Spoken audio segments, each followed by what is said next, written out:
Morning, everybody. How's it going?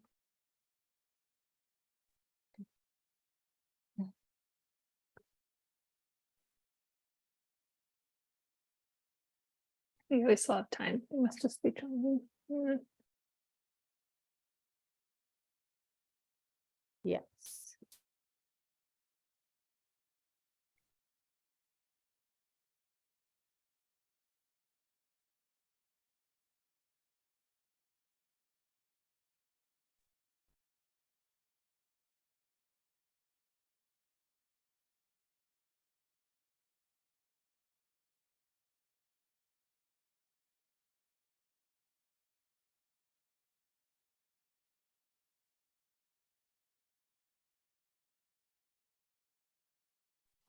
Hello.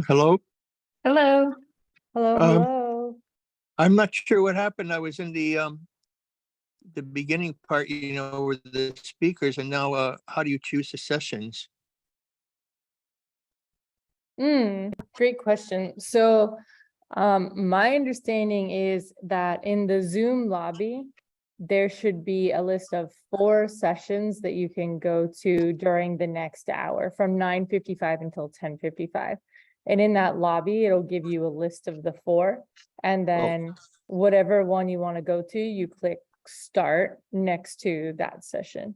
Oh, and And how thanks. do I get to the lobby? When I just entered the meeting, it just went to you automatically. Oh, wow. Oh, interesting. Maybe that's why maybe that's why How this do is what's going on. So Carrie just put, thank you so much in the chat that there's a link to the sessions that you can go to. I think that'll take you back to the lobby, and then you can decide where to go from there. Oh, thank you so much. Sorry for the bother. You're good. You're so fine. Carrie, thank you so much. I didn't get anything yet in the chat. Hello? Oh, hold on. So the just a chat second. that y'all have set up is only to the presenters. So y'all will have to send it to David separately.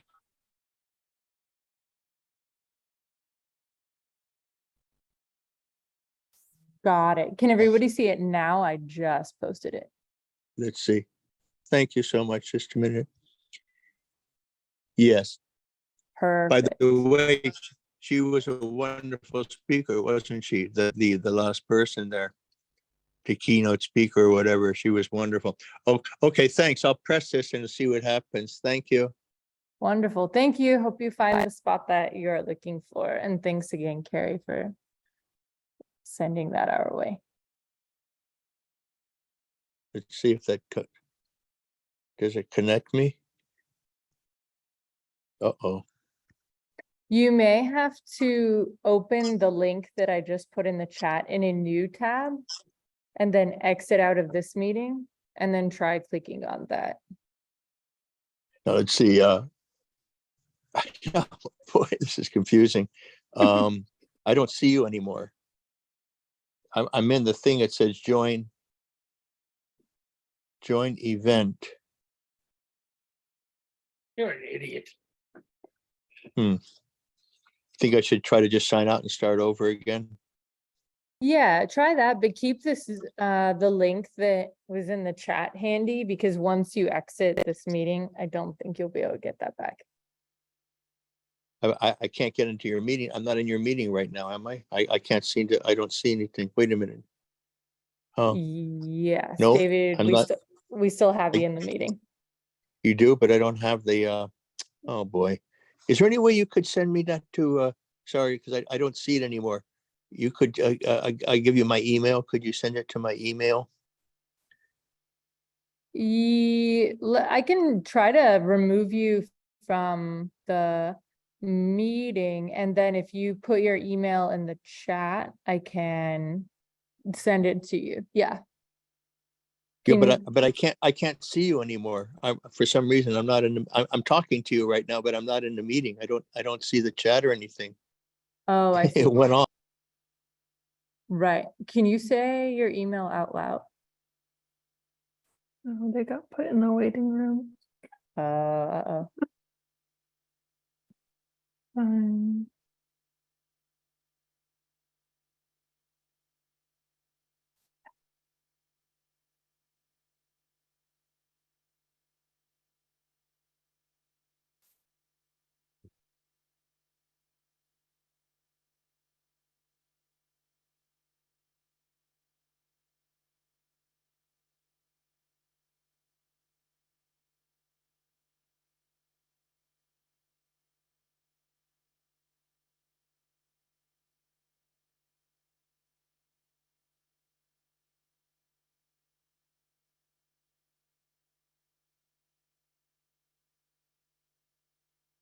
Hello, everyone. Welcome. We'll get started in 1 minute.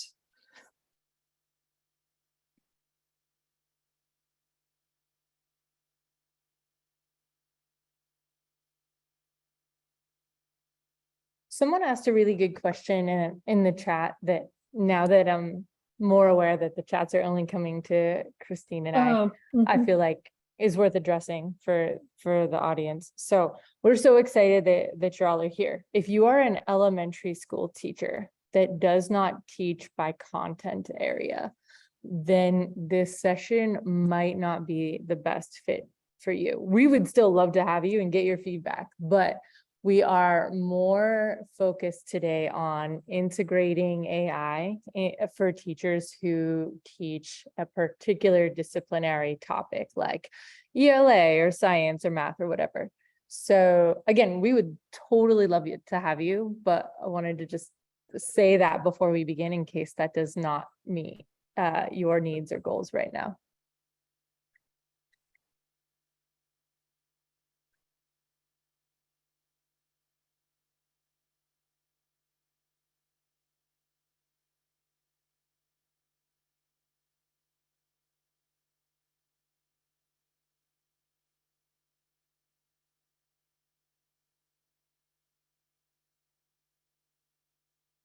All right, so we'll go ahead and get started. It does seem that some settings are not as we expected, but that's okay. So while we're waiting for people to join us, we would love to know what's one aspect of artificial intelligence or AI that you're curious about, and what's one aspect of AI that you think is important for your students to know. It seems like you can send Victoria and I that chat, and then we can read them as people get settled.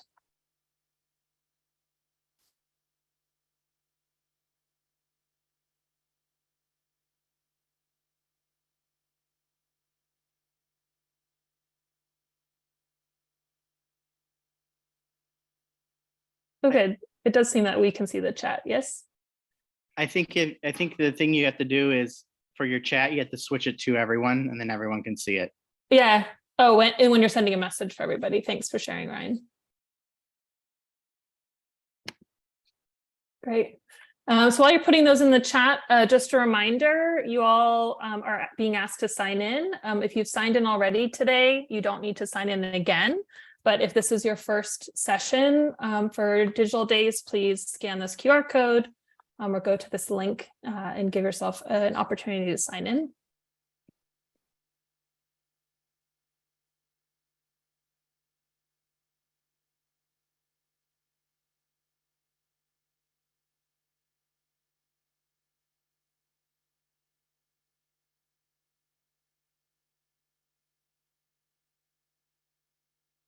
And I'm also going to put this slide up. Full transparency, Victoria nor I work in SFUSD. We'll introduce ourselves in a minute, but I'm just going to put this slide up so that you all know how to get paid.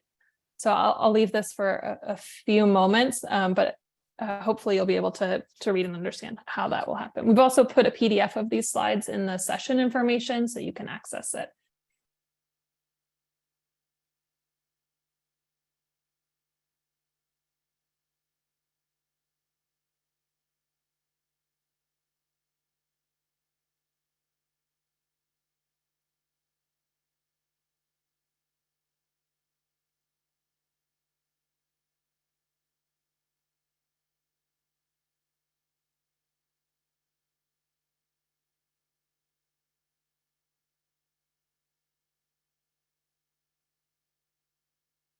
Great. So thank you for those who've shared your thoughts to the group about what's one aspect of AI that you're curious to know more about, and what's one AI thing you want to your students to know about. Victoria and I are really excited to share with you and to do some experiences today to hopefully respond to some of your questions and get us thinking about artificial intelligence in education. So I'll introduce myself first. My name is Christine Bywater. I was a high school social studies teacher and then a technology coach in Redwood City. And I now work for the Center to Support Excellence in Teaching, also known as CSET, at Stanford's Graduate School of Education. So my main role is I do professional learning and coaching for K-12 educators around technology, and thinking about ways that we can use it as tools in service of our learning goals and to support creativity, critical thinking, and collaboration in our classrooms. And I'm so thrilled that so many of you have decided to join us today. Yeah, me too. Welcome, everybody. My name is Victoria Doherty Delaney. I'm a grad student at Stanford. Prior to that, I taught math for 7 years. I taught mostly statistics, calculus, and algebra during that time. And I was struck by how much mathematical technologies there were for teaching, but how few directions I was given as a teacher on how to integrate that thoughtfully, and how integration was different for every kid, every class period, every group, every audience that I taught. And so now that I'm a grad student, the things that I tend to care about are with all of these technologies, and AI seems to be taking center stage in that now.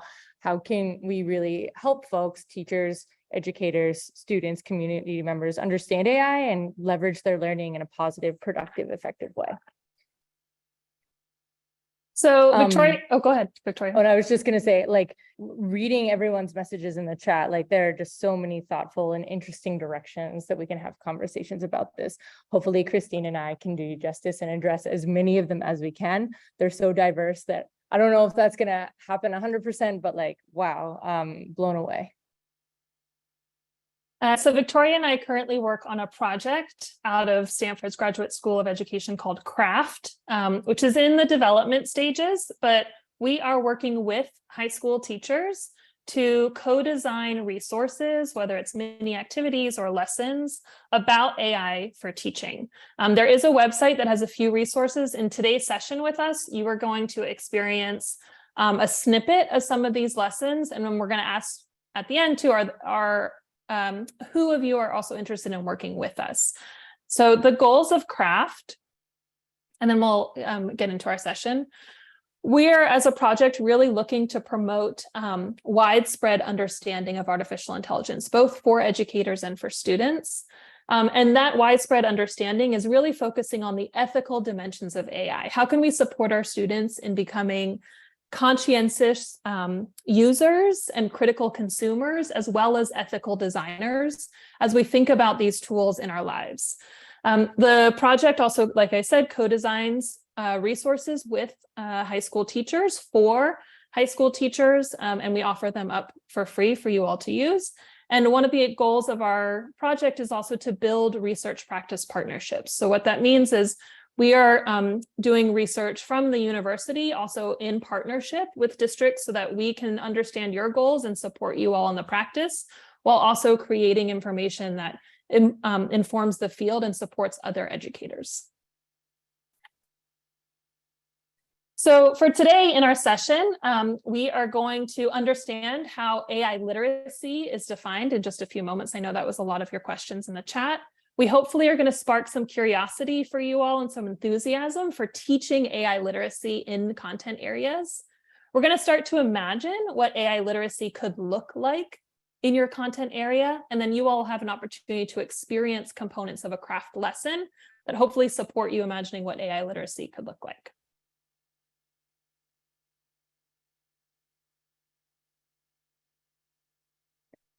Okie dokie. As we're talking about this, Christine and I want to make sure that we're all on the same page here when we talk about AI literacy.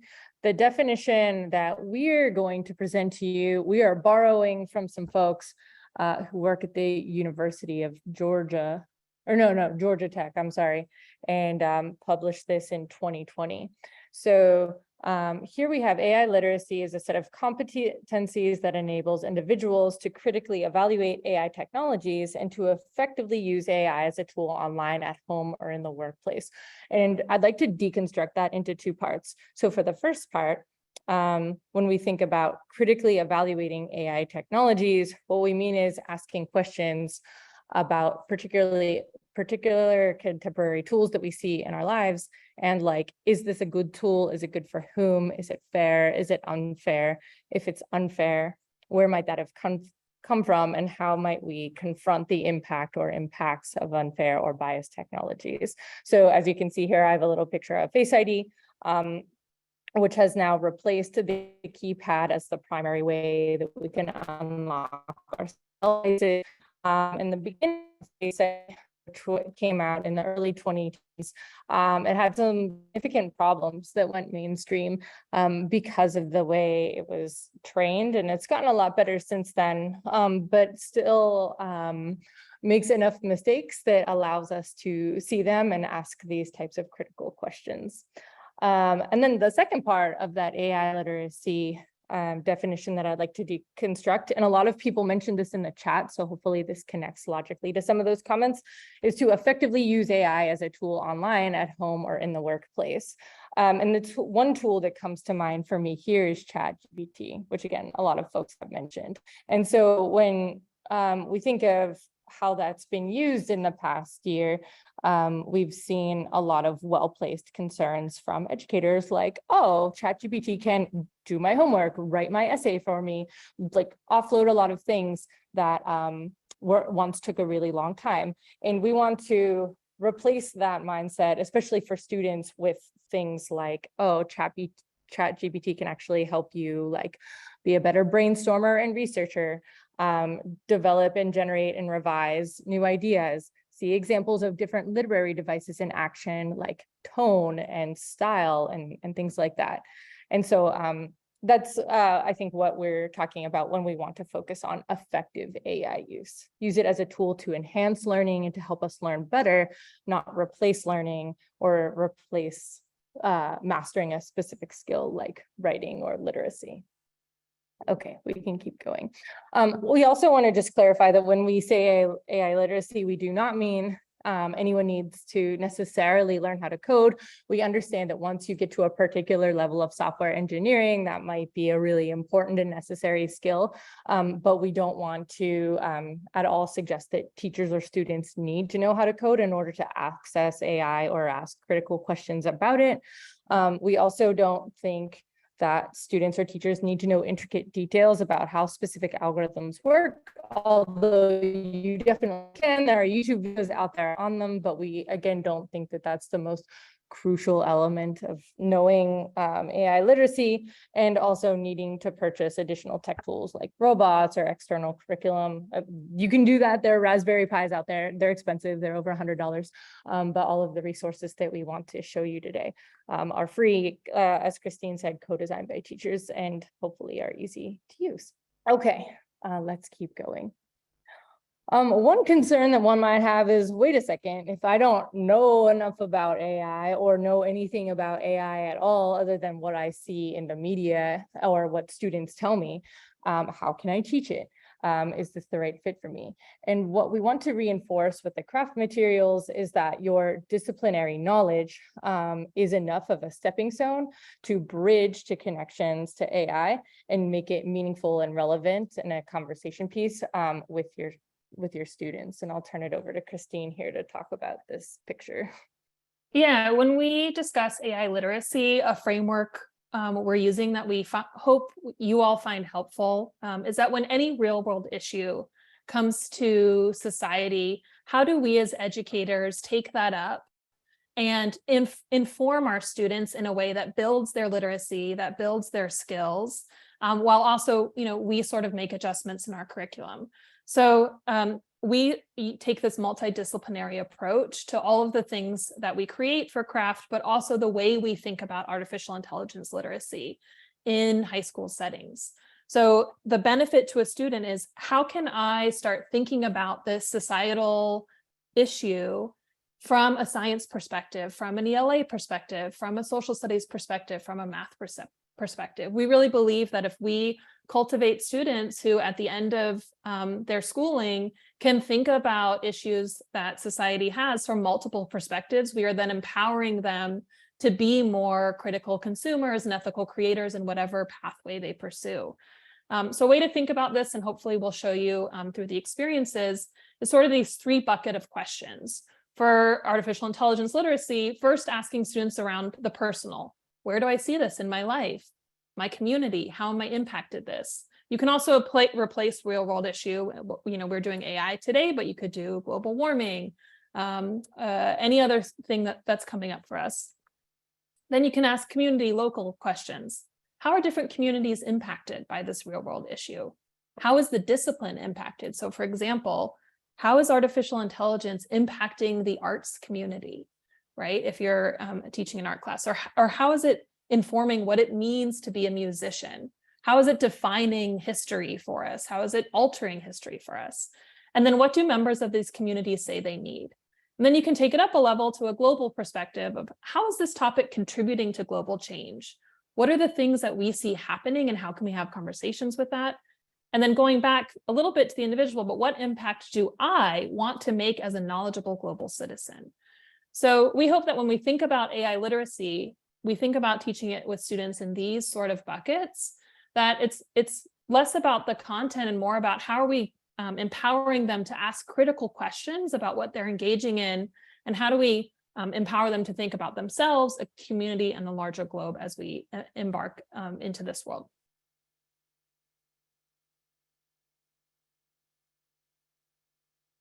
Okay, so kind of the roadmap that we're going to take now for the next bulk of the session is we're going to do one whole group example of a craft sort of resource for a lesson together, and then we will split up into breakout rooms. And the focusing example for today is AI within facial recognition. So how would a system like the scanner on our phones be able to tell if it's looking at me or not me? I chose this example for 3 reasons. One, it's familiar to students. Almost all students have smartphones nowadays, and of that, I imagine a lot of them open their smartphones with Face ID. So not only is this a real world example, but it's something that they probably actually do like tens, if not hundreds of times in a day. It's also visual, which lends itself to making hypotheses really well. Students can see the data because the data is pictures of them. And so because they can easily present themselves in different ways, like I'm wearing a hat, I can take my hat off and all of a sudden there's something different about me that allows them to make conjectures about what's going on. And then finally, it's controversial. I feel like at least once every couple of months, NY Times has a podcast coming out about facial recognition, surveillance, and the societal impacts of that. And so it really can serve as a gateway for critical thinking and thoughtful questioning from both a student and educator facing perspective. So moving on from here, and knowing that we're going to focus on Face ID for the next half hour or so, we are going to first do an activity about how computers see. So what does it mean that computers scan our face? What's actually going on under the hood? And then we'll split out into like a STEM breakout and a humanities focused breakout after that, and then we'll come back together. Okay. We are just going to switch who's sharing screen right now. So I will go ahead and do that real quick. Christine, can you see my screen? Let's just make sure. Yes. Okay, great.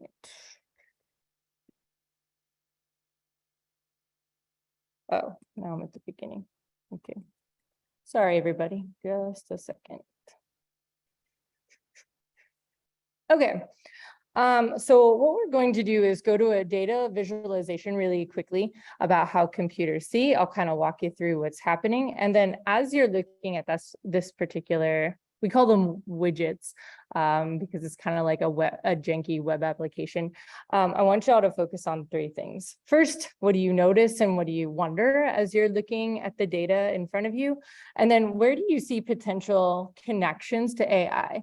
Because what you'll notice is that the widget doesn't make connections for you. It just presents you with a picture and lets you respond and react and ask questions to it, but it doesn't explicitly like lead you to the AI. So as we're all viewing this, think about where do you see potential connections to AI. So I'll go ahead and click on this. I'm going to hide the code here, although if you or your students were interested in looking at it, you totally could. I'm going to hit play. Going to allow it to see. And what you can notice right now is that there's a pixelated version of my face on the screen. This little preview box in the top left-hand corner shows what part of my face is showing up. So I can move it around, and now all of a sudden it has my hat, which has like a yellow circle on it. So you can sort of see that. And what this application is supposed to do is show students how a picture can be broken up into discrete units called pixels, which hopefully they've heard of before, but if not, a pixel is just 1 unit of a picture. Kind of like an inch is 1 unit in a foot. And that's what we as humans see. Obviously, humans don't see pixels, but once you get down to like a granular level, it's still a picture at the end of the day. Computers need to take in these pictures, but computers don't see this. What computers see are these. So when I check the button that says what computers see, all of a sudden each pixel has a number. And if you notice, the lighter the space, the higher the number, and the darker the space, the lower the number. And that's simply because in pixel measurement, darker, blacker items get numbers closer to 0, and the whiter the image, the closer it is to 255, which is like a white tone. And then if you notice in this widget, both of these checks are on, and I can turn this what humans see off. And all of a sudden my picture goes away and all you see is a bunch of numbers. It's still me, but the computer doesn't see me. It only sees this list of numbers. And what this hopefully would reinforce to students is that even though the data is a picture of myself or a person, a computer is processing this data as a long, long list of numbers, because at the end of the day, the computer can only read numbers. It doesn't understand what a nose is, what a chin is, what a circle on a hat is. Also, as we're finalizing this part of the activity, I want to give credit to Dave Radovovich, who is an incredibly talented teacher at Fremont High School. He designed the original mock-up for this activity. And this is one example of how we worked with teachers to co-design these resources. Okay, so I'll leave this up for just another few seconds. And if you could, in the chat, if you haven't already, just answer, where do you see potential connections to AI? And Christine, would you mind reading out a few comments that folks have written in the chat?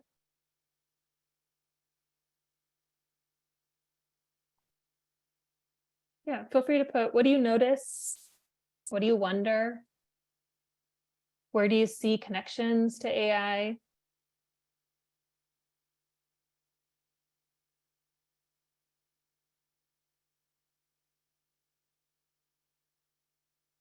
What questions could you imagine your students asking about this?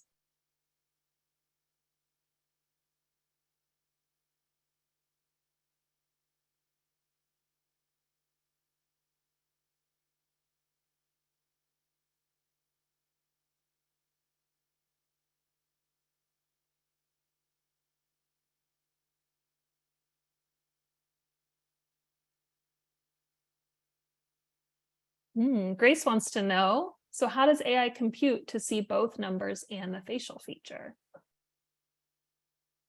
Dennis says students might, like genetics, could it find criminals? As a student potential question. John shared attempting to isolate patterns of dark or light values as a facial features rather than a hat.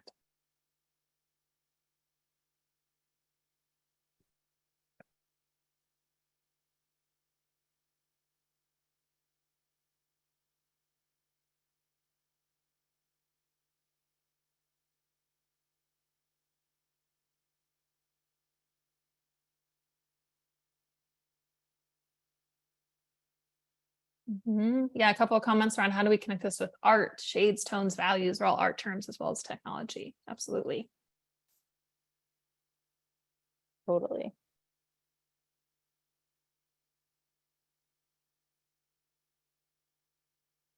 I'm gonna just bump back over there, but we can also put the link to that in the chat if folks want to go ahead and play around with it.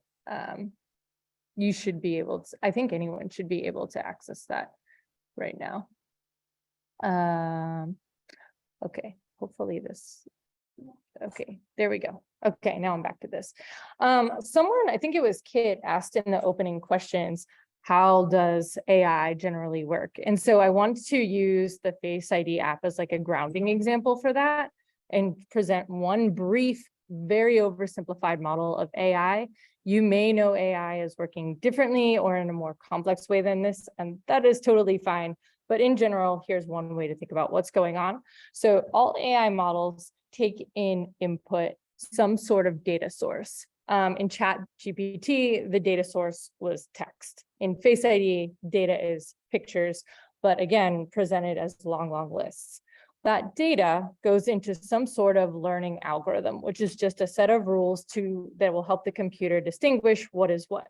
Eventually, that algorithm turns into a model, and a model just answers a specific question about a specific type of data. So if I was trying to answer the question, like, is this Victoria or someone else? Over time, the model would learn to distinguish me from general people. And then finally, if I give it some sort of new data source, it would be able to output a prediction of who is this looking at. And in the beginning of giving the algorithm data, it probably will not be very good. So we would iterate on this process many times until like my phone started giving me correct predictions, which is why sometimes whenever you set up Face ID, it's not exactly correct in the beginning. It has to sort of learn to adjust for all the different variants of what is you, and then predict correctly over time. So yeah, input data, there would be a picture of myself. Again, that's going to show up as a numerical list, not as an advanced like black-white picture of myself. Algorithm learns over time, and then hopefully it says Victoria.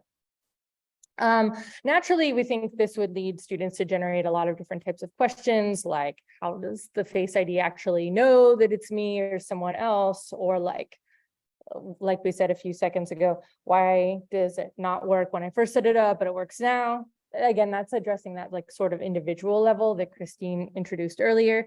We could also ask questions from a community level, like, oh, I know some twins. What would happen if Face ID tried to distinguish them apart? Like, what if they're very similar? How does the computer know? What happens if a person gets a haircut or like puts a patch over their eye? Like, how does it learn to adjust? And then at a broader societal level, where do we get all the data of everyone to make this algorithm work? Is my picture in there? Is Christine in there? Are you all in there? How do we know, and how did we consent for a company to like make this technology with images? And then would the algorithm have classified me correctly if I was a person of color? I identify as white, but if I was black or brown, would it still have the same correct prediction? And is that fair if the answer is no? And depending on my discipline, I might be inclined to ask certain questions over others, not because all aren't important, they are, but based on how I'm situated, like for me as a math teacher, I might be inclined to focus on these questions like, how can Face ID be confident that it's me mathematically, and what mathematical metrics would I be able to use to figure out how sure Face ID is? Whereas Christine, as someone who was a teacher in the humanities, might focus on questions about like designers of Face ID getting the data, or facilitating a conversation about like, what about folks of color versus white people? What's going on there, and how do we be able to decide if that's right or not right? So yeah, we present these questions as like a universe of possibilities for a resource like this to go, and also say like, oh, it might vary by discipline. So with that, we'd like to invite you to choose kind of like, of STEM or humanities, which one kind of suits your needs as a teacher better. And we will do a, what is it, a 20-minute breakout, Christine? Yeah, Based so on, go ahead. just based on the subject area. Go ahead. Yes, so we're gonna take that and then do some maybe more content specific pathways. So if you want to experience the STEM, you're gonna stay here in the main room. I just opened up a breakout room, so that's where I'll go. Oh, I did not open it. Let me open it now. You should be able to join the breakout room in choice. So if you want to experience more of like, how do we do this from a humanities perspective, you're going to join me in that room. And then we'll spend about 20 minutes then and come back to the main room. And if you're staying in the main room, I'm going to focus on what's one way to think about this from a STEM perspective. And STEM is going to be super broad here. I'm going to use mathematical statsy language, and I just want to call out that that may not be the best fit for every STEM educator, but I'll try to link it to some science stuff as well. So we'll go ahead and give folks a few seconds to decide where you want to go. Christine is in breakout room. I am staying in main room.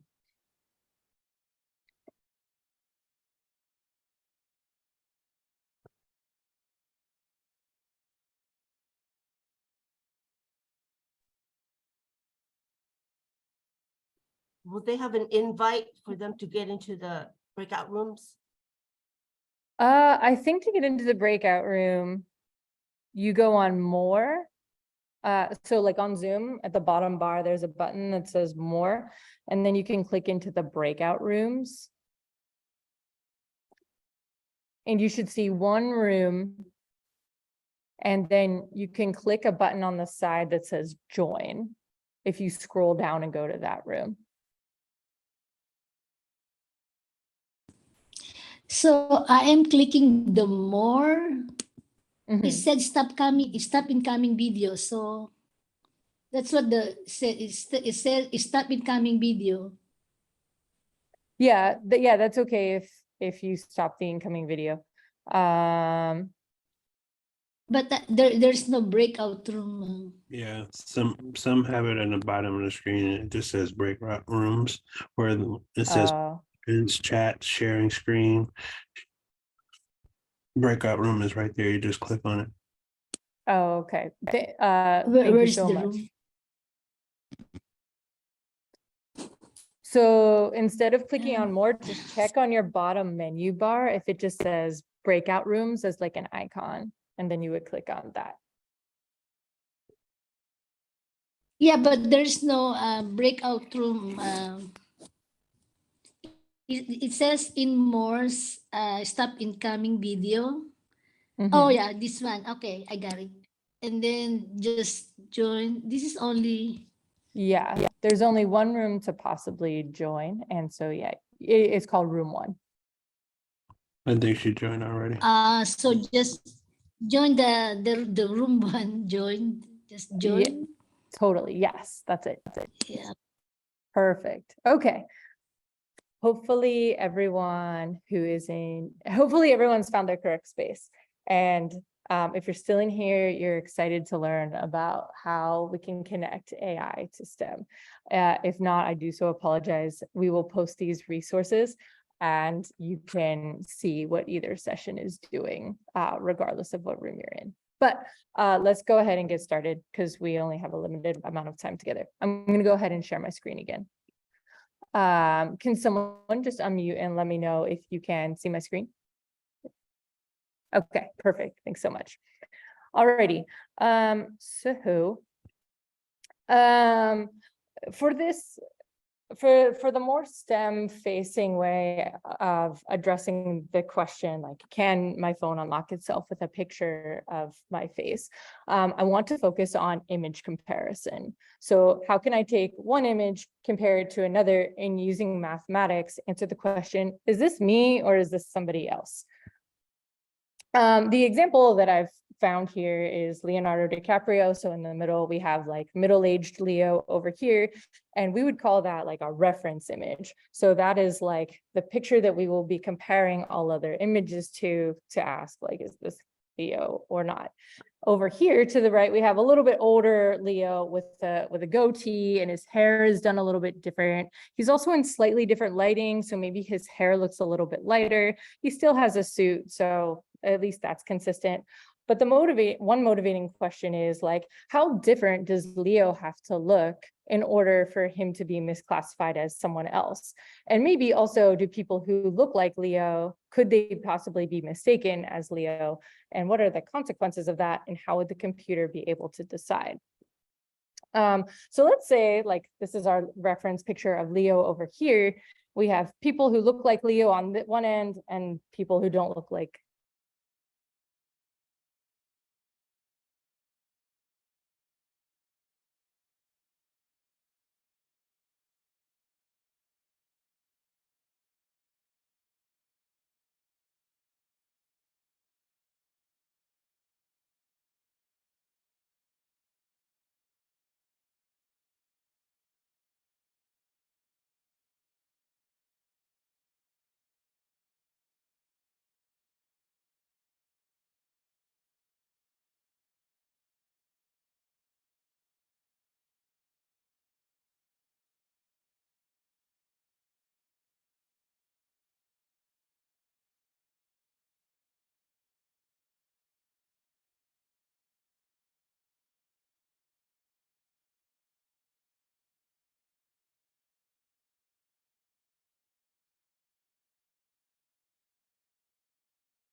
I think she got kicked out.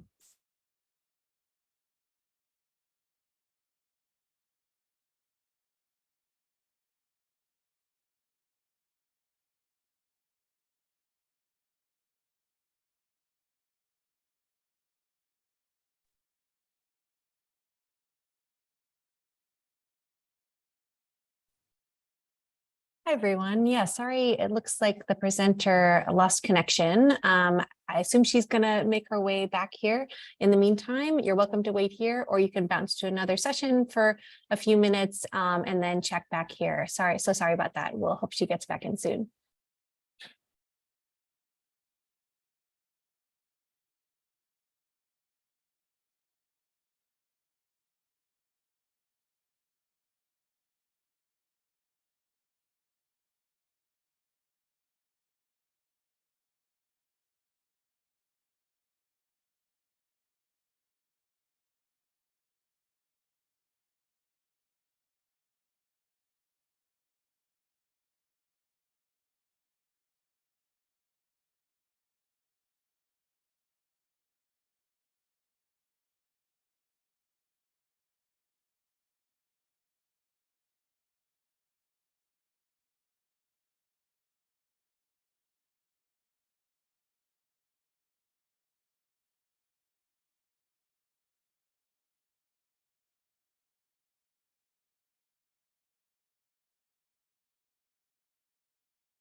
Hi there, everybody. I'm so sorry. My building's internet went out for a moment.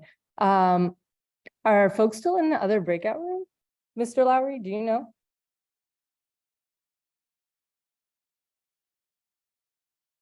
I'm pretty sure. I don't think it's been long enough for them to be done. Perfect. Okay. Well, I so apologize. Let's keep going. I'm gonna reshare. Okay.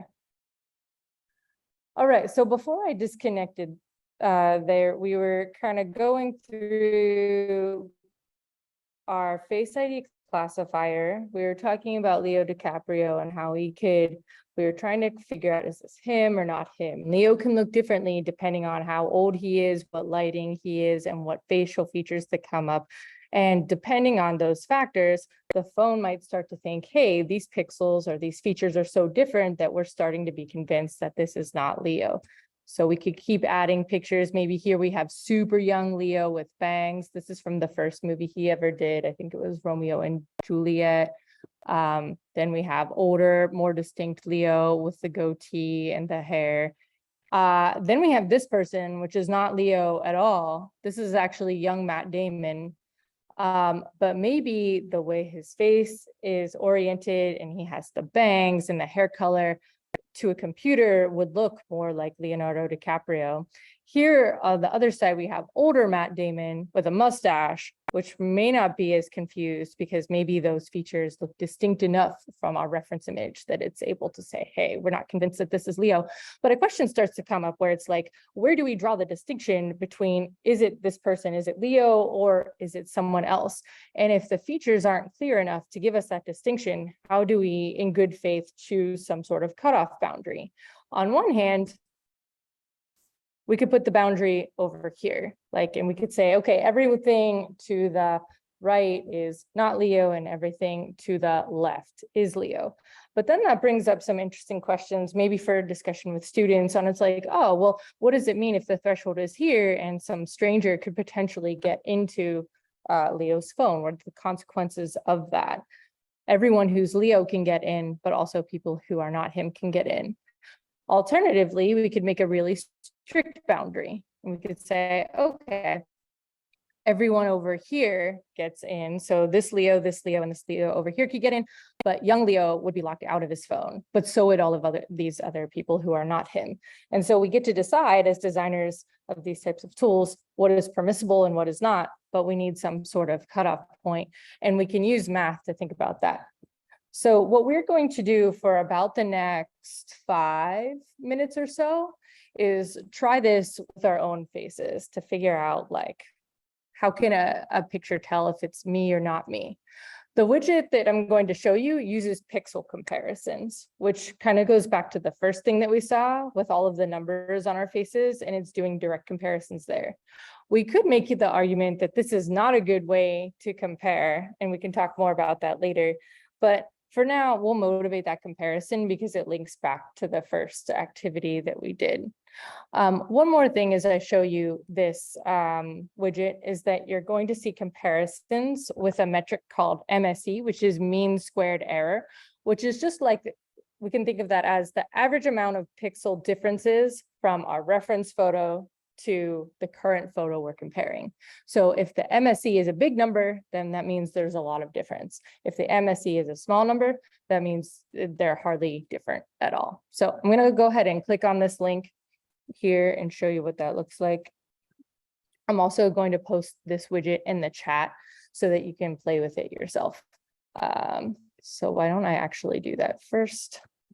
I'm going to if you click on this widget, you will have to select allow, which just basically allows the browser to use your camera because you need your camera.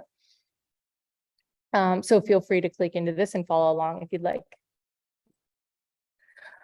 Okay, so if I'm looking at this, you'll see there's this red circle and then there's kind of like a point in the middle. That's just to make sure that I'm actually capturing my face. I want to click on the photo to get started, and then I want to select R to get a reference image. So there I am. then you can see this MSE metric is changing, which is basically like, how different does my face look right now compared to this picture over here? And you want to type S on your keyboard to save a current image, and then it'll tell me how much error, how different is this in order to in comparison with my reference image. So maybe first I'll take one that looks exactly like me, or exactly like my reference image. I'll try to get them as similar as possible. So I'll like line up my face here and type S. And here I can see my MSE is at about 600. Then I can try different positions of my face, and I can see how my MSE would be changing. Maybe I'll take my hat off and do a photo there. That really made my MSE high. Now it's almost 4,000. I can try in different positions, different facial expressions. If you're at home and if you're with another person, a really interesting comparison to motivate is if you put someone else in frame, what is their MSE? And in fact, whenever we piloted this activity with Mr. Dobrovich's class, this was actually done in partners. So they would take 4 pictures of themselves and 4 pictures of their partners. And then they would see, is there a way that we can adjust this threshold so that the phone is only unlocking for one partner and completely keeping out the other partner? And this little toggle right here says, like, what is the rule that I'm setting? So where is that bar? Where is that line between pictures of myself and pictures that are not? And so I can see here that if I set my threshold at 3,800, I would actually be keeping out certain photos of myself whose error bars were too high. So I want to give folks a chance to just go ahead and play with that. And as you're playing with this too, another thing to potentially think about is like, what are some problems you could see with this type of comparison? Like, why might this be a good idea, but also why is this in some ways not a good idea? And are there better ways to compare 2 faces other than just by comparing the pixel similarities?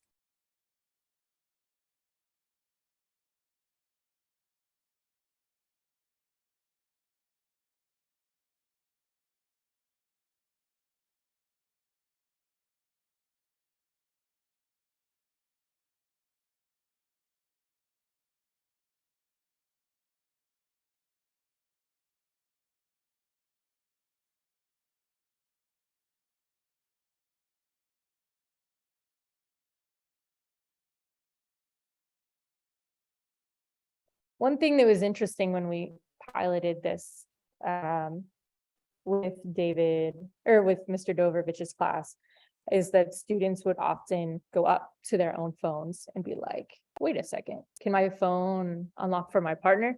And they would conduct tests like in the real world to figure out like, hey, wait a second, if my phone's error is set at a low bar, can my friend actually get in? I think for the most part, the answer to that was no, but in one class, someone was able to unlock someone else's phone, which led to a really interesting whole class discussion about why that might have been going on. Hey, Victoria, just to let you know the humanities group is back. Oh, great. Okay, I'll go ahead and stop sharing. This is what we were working on. That's great.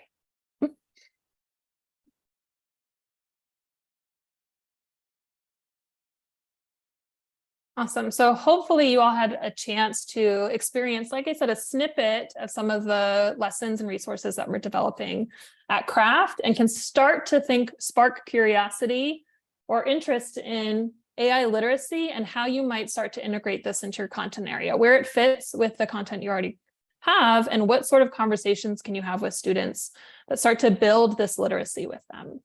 We do have a reflection for you all before the survey, so I'm going to put a form in the chat. I also have a QR code if that's easier for folks. so really what we're interested in is after having that experience, we have a compass points if you're familiar with thinking routines, but what excites you? That's the E. What excites you about this idea? What's the upside? What worries you about this idea? What's maybe the downside? What else do you need as an educator? What additional support or information might you need? And then the S is suggestions. What suggestions do you have? We'd appreciate if you took a couple minutes to reflect and then just put at least a sentence in each of these sections for the form. In the form, there is also an opportunity to work with us. If this is interesting to you, you are interested in co-designing lessons with us, you might want to try some of this out in your classroom with the support of us. We're also, Victoria and I have thought a lot about professional learning, what that might look like for you all as educators to feel confident enough to have these conversations with students. So take 5 minutes to think about this. Hopefully you can make some connections that are also useful for your planning for your school year. And then if you could fill out the form and let us know your thoughts on these, and then if you're interested, and then we'll wrap up in a few minutes.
If you're still filling out the form, please continue to do so.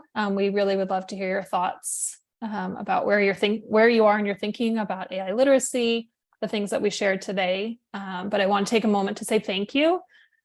We know you all are starting a new school year. We have been there before, and we know you have a lot of choices today in the session. So we really appreciate you choosing to spend time with us today.